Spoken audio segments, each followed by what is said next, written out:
आणखी कोणी बोला ना, आठवा ना, आठवून सांगा किंवा आठवेल तसं सांगितलं तरी सुद्धा चालेल. दूधवाला विशेषाने काल सकाळपासून ते काय काय घडलं, कोण कोण येऊन गेलो, त्यांची नावे मला पुन्हा एकदा संकल्पनाने आणि मोकळेपणाने सांगणार का? इन्स्पेक्टर साहेब, कालपासून इतर एकच गोष्ट घडली, ती म्हणजे माझे मुग्धा गेले हो. आपण मृत्यू आपोआप थोडाच येतो आणि तुमच्या पत्नीचा मृत्यू नैसर्गिक आहे असं डॉक्टरही मानत नाही आणि पोस्टमॉर्टमचा रिपोर्ट सुद्धा तसं सांगत नाही. मग काय आढळले पोस्टमॉर्टम रिपोर्ट मध्ये? विष. विष? हो, विष. म्हणजे तुम्हाला म्हणायचं की मुग्धाचा खून झाला? तसंच काहीतरी. कदाचित त्याने विष घेऊन आत्महत्या सुद्धा केली असेल. हो, मग असंही असू शकतं ना की एखादं विष चुकून पोटात गेला असेल. तसं एखादं विष तुम्ही घरात आणून ठेवलंय? नाही म्हणजे तुम्ही किंवा तुमच्या पत्नीने तसं एखादं विष घरात आणून ठेवलं होतं का? विष घरात कसं असेल? आणि तिला आत्महत्या करण्याचं कारण काय? तो काय कमी होतं तिला? जगण्याचा मोह व्हावा असं सुखाचं जीवन जगत होतो आम्ही. 3 महिने झाले होते आमच्या लग्नाला. 3. ओ शिवाय ती घरोघर होती. म्हणजे लग्न परस्पर दोघांच्या संमतीने झालं होतं? हो, प्रेमविवाह झाला होता आमचा. Register marriage. हो, म्हणजे प्रश्नच मिटला. नाही, प्रेम हे आत्महत्येचं कारण असू शकतं, पण ते असफल प्रेम. तुमचं प्रेम तर सफल होतं, राईट मिस्टर सर? म्हणजे नाही, तुमच्या पत्नीविषयी तुम्हाला काही शंका होती? म्हणजे त्यांच्या चारित्र्याविषयी तुम्हाला काही शंका होती? नाही, शंका घेण्यासारखं काहीच घडलं नाही. चला, त्याच प्रश्नाची उलट बाजू. तुमचं चारित्र्य चोख होतं. म्हणजे त्यांना मान्य होतं का? तुम्ही माझी बदनामी करण्यासाठी इथं आलात का? हो, तुम्ही उगीच रागावताय बुवा. आता खरंच तुमच्या पत्नीचं तुमच्यावर प्रेम होतं, श्रद्धा होती, निष्ठा होती, आणि जर काय एखाद्या स्त्रीला आपल्या पतीजवळ शंकास्पद वाटत असेल तर मला वाटतं समजतंय ना काय बोलतो ते? हे बघा मिस्टर साने, तुमच्या पत्नीचा खून झालेला नसून तिने आत्महत्या केली असं शक्यतो मी सिद्ध करण्याच्या प्रयत्नात आहे. म्हणजे एका कुणाच्या मोठ्या जंजालातून तुम्हाला वाचवण्याचा आणि बाहेर काढण्याचा माझा प्रयत्न आहे. छान प्रयत्न आहे तुमचा, दुहेरी. नाही म्हणजे मला एकदा बदनाम करायचं, नाहीतर खुले असं ठरवायचं. बघा मिस्टर साने, या दुःखाने आणि असह्य ताणाने तुम्ही बरेच दिसताय. तुम्ही एक काम करा, तुम्ही आतमध्ये जाऊन विश्रांती करा, तोपर्यंत मी इतर माणसाचा तपास करतो. हो. एक मिनिट, कोण म्हणाला तुमची मुलगी? रत्ना. हा, तिला पाठवा. रत्ना, हे रत्ना, हे इन्स्पेक्टर वर्दे आणि ही रत्ना. विचारा काय विचारायचं आहे ते. मला वाटतं तुम्ही आतमध्ये जाऊन विश्रांती घेणार होता. इथे बसलो तर तुम्हाला काही प्रॉब्लेम आहे का? नाही, मला काही प्रॉब्लेम नाही, पण आता तुम्हाला त्रास होऊ नये म्हणून मी म्हटलं. वा, त्रास द्यायला आला तरी त्रास होऊ नये म्हणून प्रयत्न करतात. तरी सुद्धा तुम्ही त्रास करून घेतच आहात. हे रे. हे. रे.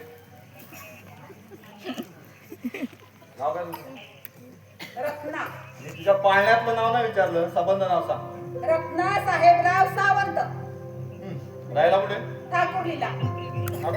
ठाकुरीला कुठे? पॉवर हाऊस जवळ. हा साहेबराव कोण? माझा नवरा. अच्छा, म्हणजे लग्न झालंय त्यांचं. मग काय तसंच राहते हो त्यांच्याजवळ. माहित नाही पण विचारतो ना. अहो साहेब, त्यांच्या नावाचं कुंकू लावते, त्यांच्या नावाचं मंगळसूत्र घालते, आणि मला एक छोटा पोरगी आहे. अजून काय सांगू? साहेबराव असतो पुढे. इकडे कोयनेकडे रोजगारावर असतात. अच्छा, म्हणजे ठाकुरीला कुठे? ते का म्हणून माझी सासू आहे, माझं पोर आहे. नाही, तरी सुद्धा तू एकटीच नाही का? हा, ते ठिकाणच म्हणा. बरं, साहेबरावला पगार किती? मिळतात 10,000 रुपये. आणि तुला? 3,000 रुपये जेवून खाऊन. तेवढ्याने तुझं भागतं की तुझा नवरा तिथून काही पाठवतो? आता खाजगी भानगडीशी तुम्हाला काय करायचं आहे? खाजगी भानगडी शोधायच्यात मला, समजलं? तेव्हा विचारलेल्या प्रश्नाची नीट उत्तरं दे. पाठवतात 3-4 हजार रुपये. हो, तुला इथे कामाला लागून किती महिने झाले? झाले 3 महिने. ठीक आहे. आता मला सांग, बाईसाहेबांची आणि साहेबांची कधी तर भांडणं व्हायची का गं? नाही, कधीच नाही. कधीच नाही. अहो साहेब, भांड्याला भांडं लागलं आणि तोंडाला तोंड लागलं की भांडणं ती व्हायची. शेवटी नवरा बायकोची भांडणं ती दिवा इजला की भांडणं मिटली. कशावर? तुमचं लग्न झालंय ना हो? काय नाही समजत. बरं बायकांना भेटायला कधी कोणी इथे घरी मैत्रिणी यायच्या का? नाही साहेब, आताच राहायला आल्या होत्या पण मैत्रीण नाही.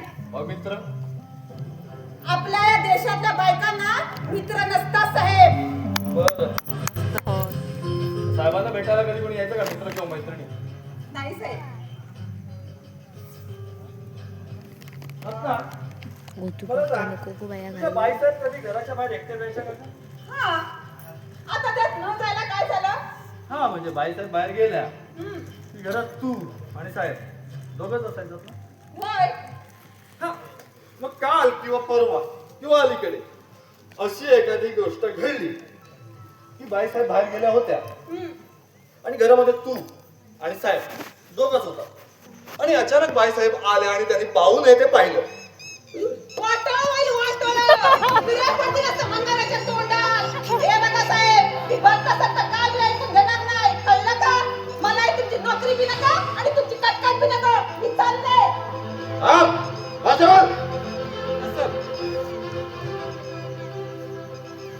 नको जाऊ दे तुला. तो गो हे बघा, त्याला बाहेर बसू दे. तुझं लक्ष ठेवा. ओके ठीक आहे. मिस्टर साने, तुमच्या पत्नीने आत्महत्या केली असं मला तरी वाटत नाही. मला तर ते कधीच वाटलं नाही. हो कारण त्याचा खून झाल्याची तुम्हाला खात्री आहे. हो? नाही तसा पुरावा असल्याशिवाय मी आता काही बोलणार नाही. Anyway, मगाशी तुम्ही काय म्हणालात तुमच्या पत्नीला दिवस गेले होते? हो. हा मग तुमच्या लग्नाला किती महिने राहिले? 3. अरे मग मुग्धाबाईंना किती महिने राहिले होते? 3, 4, 5. इन्स्पेक्टर वर्दे! रागू नका. राग नंतर आधी विचारलेल्या प्रश्नाचं नीट उत्तर द्या. ओ मला कसं माहित असणार? कालच तिला त्रास होत होता म्हणून बाजूच्या डॉक्टरांनी गेली ती. ओ त्यांना काही शंका वाटली म्हणून त्यांनी लेडी डॉक्टरांकडे पाठवलं तिला. अहो तशी चिठ्ठी सुद्धा दिली ना त्यांनी आम्हाला. तुझी ती दाखवाल मला? हो असेलच इथं कुठेतरी. शोधून सापडेल. शोधावी लागेल. हा, शोधा ना. शोधा. हो. पोलीस पट्टीलाच आहे ना तो. वाटतं मस्त दादा पांढऱ्याने. साहेब बाहेर एक रोज चालेल आपल्याला भेटायचं लागतंय. कुठे आहे ते? आहेत बाहेर थांबले. बोलाव का त्यांना? नको. येतो त्याला भेटायला. ओके. सारे हो ती चिठ्ठी भेटली तर हवी आहे मला. शोधून ठेवा. हे करू बंद करू.